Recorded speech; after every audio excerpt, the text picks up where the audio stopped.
Karena memang mungkin Anies Baswedannya punya wawasan yang modern, punya bayangan tentang negara dan segala macam yang cukup modern. Tapi pendukung-pendukung ini yang jauh lebih dominan sepak terjang mereka di lapangan nggak punya imajinasi lain.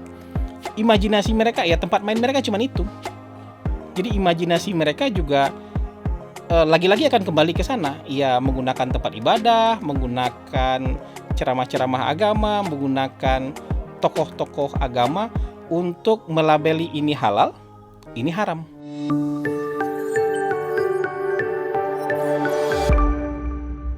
Assalamualaikum warahmatullahi wabarakatuh. Kita jumpa lagi dalam Mikrofon Hasan Asbi, sekarang episode ke-59. Hari ini saya mau bicara ini deh. Mau bicara soal tabloid, tempat ibadah, dan imajinasi politik. Nah, gitu. Jadi ini memang terinspirasi dari kasus 1-2 hari terakhir ya. Mungkin ya beberapa hari terakhir lah, bukan 1-2 hari terakhir, mungkin 3 hari terakhir. Cukup heboh juga di media, cukup heboh juga di sosial media. Ini kan tentang ada tabloid ya, tabloid Anies Baswedan lah ya.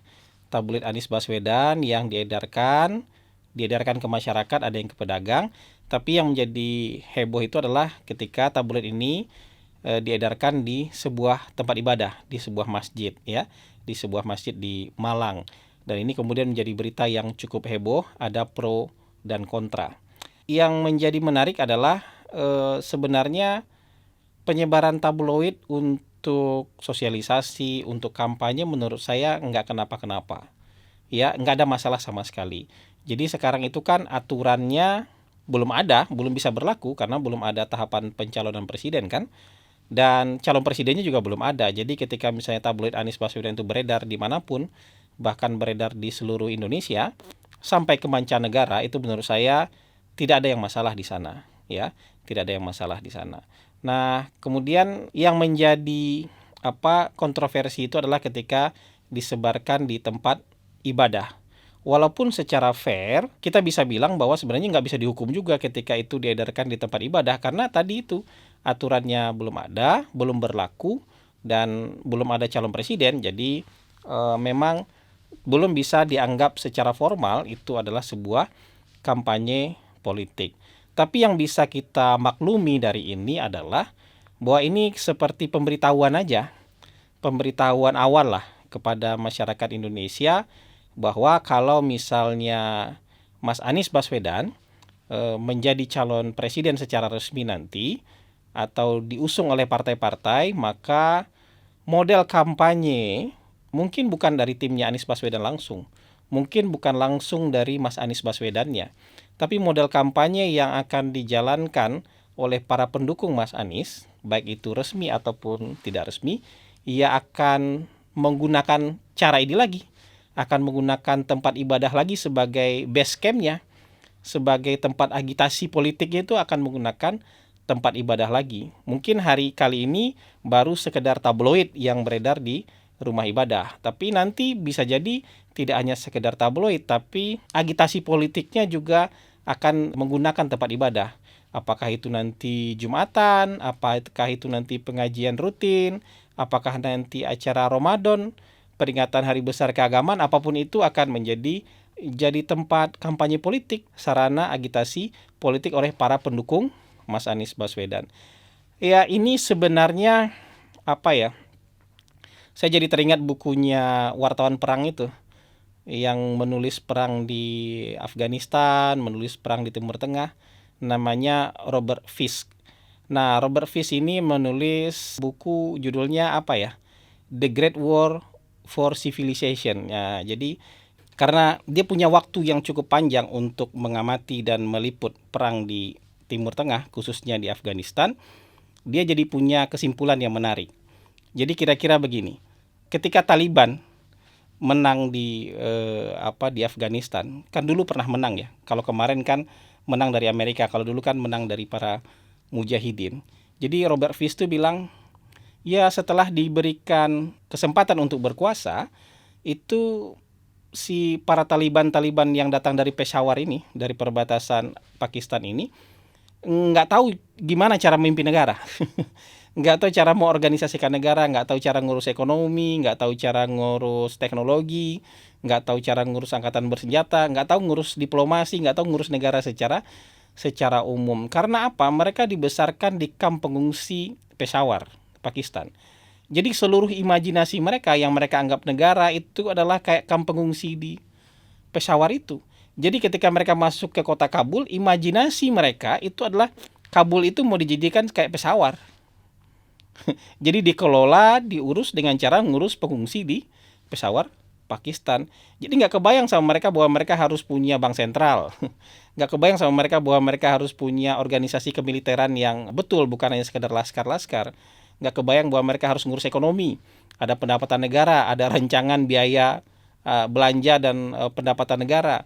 Ada urusan pendidikan, ada urusan macam-macam. Itu mereka nggak bisa kebayang sama mereka. Karena imajinasi politik mereka ya sebatas apa yang ada di kamp pengungsi aja. Itu kan sebenarnya juga sama ya. Kayak misalnya nanti kalau Hamas yang memimpin Palestina secara keseluruhan, ya imajinasi mereka kayak kamp pengungsi Khan Yunis gitu. Jadi bukan membayangkan negara secara utuh. Nah, sama juga dengan orang-orang yang kita curigai memang suka mengeksploitasi politik identitas atau menggunakan tempat ibadah untuk jadi sarana agitasi politik. Karena memang mungkin Anies Baswedannya punya wawasan yang modern, punya bayangan tentang negara dan segala macam yang cukup modern. Tapi pendukung-pendukung ini yang jauh lebih dominan sepak terjang mereka di lapangan nggak punya imajinasi lain. Imajinasi mereka ya tempat main mereka cuma itu. Jadi imajinasi mereka juga lagi-lagi akan kembali ke sana. Ya menggunakan tempat ibadah, menggunakan ceramah-ceramah agama, menggunakan tokoh-tokoh agama untuk melabeli ini halal, ini haram. Ini yang dipilih kalau berdasarkan syariat, kalau ini dipilih berarti kita menjauhi syariat. Ini kalau dipilih kita masuk surga, ini kalau dipilih kita masuk neraka. Jadi ini memang keterbatasan imajinasi menurut saya. Dan walaupun kita berbusa-busa untuk meyakinkan mereka bahwa tempat ini harusnya betul-betul menjadi tempat penyebaran agama, tempat untuk menenangkan hati kita, tempat untuk mendamaikan hati kita, tempat untuk mendekatkan diri kita kepada Sang Pencipta, mereka nggak akan mau tahu. Karena imajinasi mereka ini tempat politik. Ini tempat segala hal. Dan kalau di sini kita melakukan agitasi politik, kita punya tameng. Kita lagi nyebarin ajaran agama kok.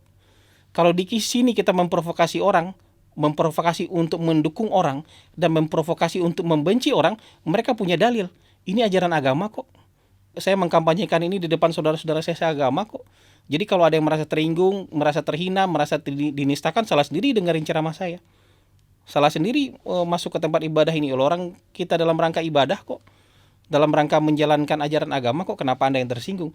Dari cara berpikir picik seperti ini memang tidak bisa sepenuhnya disalahkan kepada mereka, karena memang taraf dan level imajinasi politik mereka sampai di situ. Sama kayak Taliban yang mau bikin kamp Peshawar di Kabul tadi, sama kayak Hamas yang mau bikin Khan Yunis itu di seluruh Palestina. Jadi imajinasi politik ini penting. Jadi kalau kita mau bernegara itu imajinasi politik itu penting.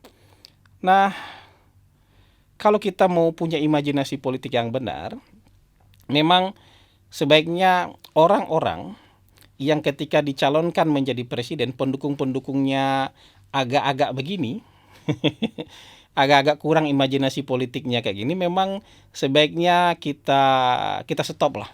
Nggak usah dikasih panggung lah, nggak usah dikasih kesempatan. Kenapa? Karena kita nanti akan menyia-nyiakan kesempatan emas negara kita untuk keluar dari middle income trap. Jadi saudara-saudara, saya baru baca ya beberapa hari yang lalu bahwa memang masa puncak bonus demografi kita itu 2025 sampai 2035. Walaupun bonus demografi sudah dimulai dari tahun 2015. Tapi puncaknya nanti bonus demografi itu 2025 sampai 2035. Ini hampir bersamaan nih. Hampir 100% bersamaan dengan 2 periode kepemimpinan masa depan. Masa yang akan datang 2024 2034. Jadi 2024 2034 ini adalah titik paling krusial bagi bangsa Indonesia. Kita akan punya bonus demografi yang kalau dimanfaatkan akan membuat negara kita naik level menjadi negara baju, tapi kalau tidak dimanfaatkan, kita sibuk bertengkar soal yang tadi, soal halal haram, soal ini yang baik menurut agama, ini nggak baik menurut agama, ini kafir, ini muslim, ini Islam yang benar, ini Islam yang kurang benar, ya. Itu kita hanya bertengkar soal itu, kita akan menyia-nyiakan peluang bonus demografi. Padahal ini ya hanya kali ini datangnya, hanya 10 tahun ke depan itu datangnya. Kalau itu nggak ada ya berarti kita sudah kelewat. Nah, kalau kita mau keluar dari negara dengan berpenghasilan, jebakan middle income trap, negara berpenghasilan menengah ini, itu artinya politik kita harus relatif stabil.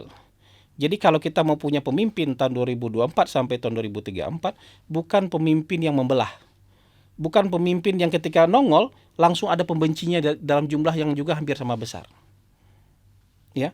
Dia punya pendukung yang loyal, iya, tapi pembencinya juga pembenci yang berdedikasi. Pembenci yang militan. Jadi apapun yang dia omongkan, yang di sini langsung nolak. Apapun alasannya, mau rasional nggak rasional, di sini langsung nolak. Jadi kalau seperti itu, baru muncul jadi calon aja sudah ada musuhnya. Musuh dalam artian yang tidak akan pernah berdamai dengan dia, bukan sekadar orang yang tidak mau memilih, tapi orang yang tidak akan pernah berdamai dengan orang itu. Negara kita mungkin tidak akan kunjung stabil 10 tahun yang akan datang. Mungkin juga luka-luka politik yang disebabkan oleh permusuhan tadi. Permusuhan gara-gara identitas, gara-gara eksploitasi agama, itu mungkin nggak bisa sembuh juga. Karena 10 tahun ke belakang sudah ada luka itu. Nah, ditambah lagi 10 tahun yang ke depan, luka itu jangan-jangan memang luka itu nanti tidak bisa sembuh. Nah, kita butuh pemimpin yang rasional, bukan lagi pemimpin yang populis. Kita butuh pemimpin yang rasional dan terukur. Jadi negara ini nanti 10 tahun yang akan datang harus diurus oleh orang-orang yang, oh ya, negara ini programnya ini supaya rasional, kebijakannya ini supaya rasional, bukan lagi menjual populisme bahwa kita akan maju kalau dipimpin oleh orang soleh, kalau kita dipimpin oleh orang yang didukung oleh ijtima ulama. Padahal soal kemampuan memimpin kan nggak ada urusannya dengan ijtima ulama, ya kan? Apakah kita akan maju kalau dipimpin oleh pemimpin yang anti asing? Padahal anti asing itu nggak rasional. Yang anti investasi asing, anti impor, anti ekspor, ya kan? Pemimpin yang mau mensubsidi BBM untuk keseluruhan. Pemimpin yang hitung-hitungan ekonominya payah gitu, tapi mau melayani masyarakat dengan memberikan subsidi untuk apa saja. Itu kan tidak rasional. Kita butuh pemimpin yang menyatukan dan bisa berpikir secara rasional. Jargon-jargon populisme itu hanya akan menghancurkan negara, termasuk populisme soal agama. Jadi menurut saya kita tuh harus tumbuh nanti sekitar 7-8% per tahun selama 10 tahun. Bagaimana caranya kita mau tumbuh dengan 7-8% per tahun selama 10 tahun kalau pemimpin kita populis? Kalau yang dijual itu adalah gula-gula bagi masyarakat, gula-gula yang kelihatannya manis tapi lama-lama bikin masyarakat sakit, giginya ompong, ya, bibir pecah-pecah, atau kemudian diabetes gitu. Iya, bukan pemimpin yang rasional, yang mungkin nggak selalu manis mulutnya, nggak selalu bisa meninambobokkan masyarakat dengan kata-kata dan jargon-jargon heroik, tapi kebijakannya rasional. Gitu. Kalau mau tumbuh 7-8% per tahun, itu artinya investasi asing harus masuk. Ya, kita harus buka keran ekonomi kita ini. Sumber daya alam kita harus dioptimalkan. Ya, modal-modal dari luar harus ditarik masuk supaya di sini terbuka banyak lapangan kerja. Kalau kita terjebak dengan jargon populisme, nggak jadi ini barang. Kalau dengan tumbuh 7-8% per tahun selama 10 tahun, kita bisa berharap muncul lapangan pekerjaan sebanyak 35 juta minimal. Ya, kita harus punya lapangan kerjaan baru nih, 35 juta selama 10 tahun. Kalau ini tidak ada, maka bonus demografi nanti nggak jadi bonus demografi. Dia justru akan berubah menjadi bencana demografi. Bagaimana tidak jadi bencana kalau begitu banyak usia produktif, angkatan-angkatan kerja yang harusnya bisa bekerja, yang bisa mencari uang, yang bisa purchasing power, yang kemudian bisa punya kemampuan untuk menanggung orang-orang yang usianya lebih tua, yang manula, yang tidak bisa lagi bekerja. Orang-orang seperti itu kalau nggak dikasih lapangan pekerjaan akan jadi apa? Akan jadi perusuh. Mudah sekali disulut, mudah sekali dijali dengan informasi-informasi yang tidak benar, mudah sekali diprovokasi justru untuk mengacau negara. Kenapa? Nggak punya pekerjaan.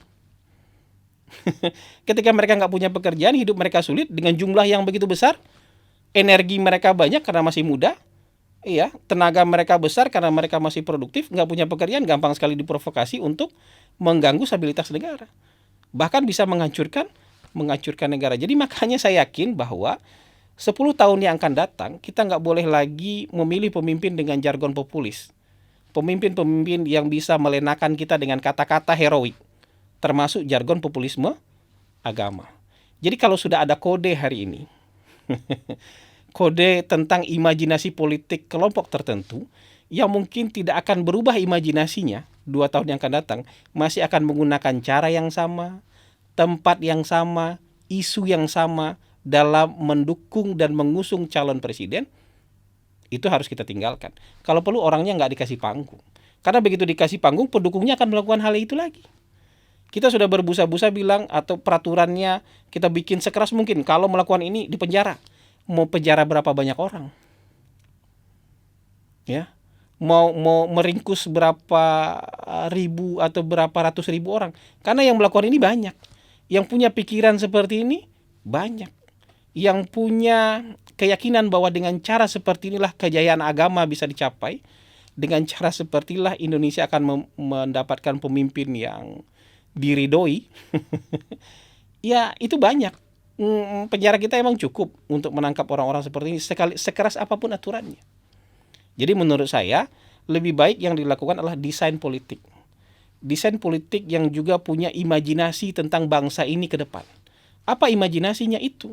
Imajinasinya kita dipimpin oleh pemimpin yang rasional, terukur, tidak menyandarkan diri pada populisme, ya. Pemimpin yang tidak menggunakan simbol-simbol identitas untuk dieksploitasi agar dia terpilih dan membuat orang lain tidak terpilih. Karena simbol-simbol identitas ini ketika dieksploitasi, yang muncul itu dukungan yang militan dan kebencian yang militan. Dukungan yang militan dan kebencian yang militan ini bisa memenangkan kita, tapi juga bisa membelah bangsa. Karena apa? Kebencian itu tidak kunjung sembuh. Mungkin itu ya yang bisa saya sampaikan, yang bisa kita bahas hari ini. Saya menghimbau supaya kita waspada lah, ya, waspada dengan mulainya dicoba-coba kembali upaya-upaya untuk masuk ke dalam tempat ibadah untuk mengkampanyekan atau untuk melakukan agitasi politik. Kalau betul ya susunan pemimpin redaksi, ya editor in chief-nya yang ada di tabloid Mas Anies Baswedan kemarin, itu memang salah satunya itu kan mantan duta besar, ya, mantan duta besar yang dalam media sosialnya memang suka mengeksploitasi agama. Setelah dia tidak jadi duta besar lagi, dulu saya nggak tahu gimana, kayaknya dulu nggak begitu, tapi setelah jadi duta besar, setelah menjadi oposisi pemerintah, memang dia suka mengeksploitasi urusan-urusan agama. Nah kalau ini kemudian tidak dilawan dan malah dibiarkan dengan alasan tidak ada aturan yang menggugat ini, ya tidak ada hukum yang bisa menghukum ini, tapi kita tidak waspada, maka dengan mudah mereka akan masuk ke step berikutnya. Apa? Perang opini dengan menggunakan tokoh-tokoh agama, menggunakan sarana peribadatan, event-event keagamaan untuk mengagitasi pemilih, mendukung seseorang dan membenci orang yang lain. Terima kasih. Wabillahi taufik walhidayah. Assalamualaikum warahmatullahi wabarakatuh.